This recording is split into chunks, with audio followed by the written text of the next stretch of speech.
तो जी नमस्कार दोस्तों, आप लोग देख रहे हैं भोजपुरी धमाल और आप सभी को बता दूं कि खेसारी लाल यादव जी का नया फिल्म अब आप सभी को सिनेमा हॉल में देखने को मिलेगा। जी हाँ दोस्तों, आप सबको बता दूं कि खेसारी लाल यादव जी का नया फिल्म लाडला 2 जिसका ट्रेलर और कई सारे गाने इंटरटेन रंगीला के यूट्यूब चैनल पर रिलीज भी हो चुके हैं, जिससे स्टार कास्ट में खेसारी लाल यादव मेधा श्री हैं।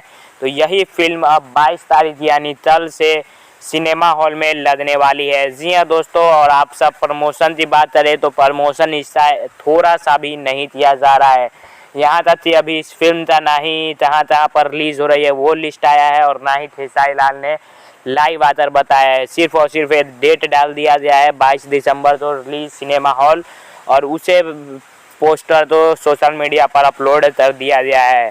और आप सबको पता है खेसारी लाल के जीवन में अभी क्या क्या चल रहा है, एग्रीमेंट प्रॉब्लम, तो उस कारण से भी नहीं दिया जा रहा है। और ये कहानी भी वैसी लग नहीं रही है ट्रेलर तो देखने से, तो ये फिल्म सिनेमा हॉल में देखने लायक है। आप लोग जा सकते हैं अगर आपके नज़दीकी सिनेमा हॉल में ये फिल्म लगेगी।